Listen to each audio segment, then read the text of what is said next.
What should you charge?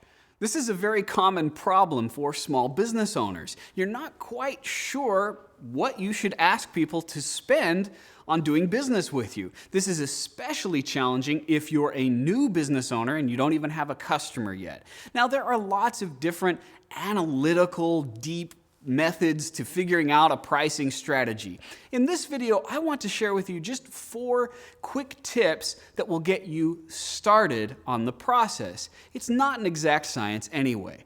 On all of these examples, let's assume that the average price for your product or service is $10.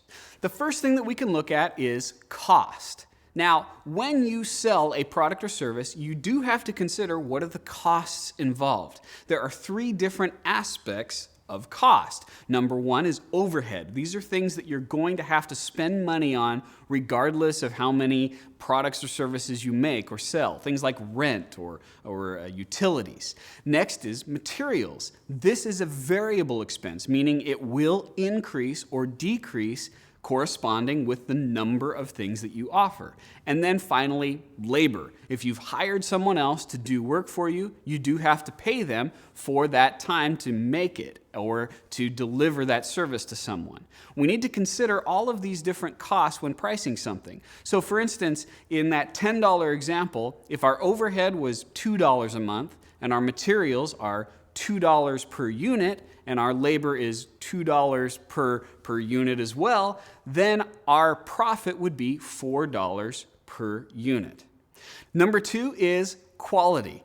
We can consider the quality of your product or service versus your competition. If they're selling it for $10 and the experience you're offering to customers is a little bit better, then perhaps we can charge $11. Or if it's a little bit worse, we can charge $9. But whatever the difference in quality is, that becomes a nice little reference point in comparison to competition.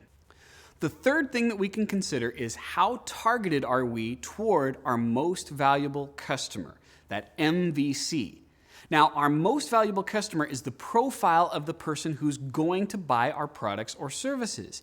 And if we sell our product and services to everyone, well, then we're competing with everyone. But if we can be very targeted in our product or service, and we can craft the experience just toward that kind of customer, we actually can charge more. For instance, let's say I'm a graphic designer and I charge $10 per hour for my graphic design service. I know that's low. What we could do is if we were a graphic designer for dentists, we could actually charge perhaps $30 or $40 an hour. Why? Because it's so targeted. And then finally, let's talk about if you have a new business or it's a new product or service, you've never sold it before. What should we charge people? In that case, this is a great opportunity to do a casual survey.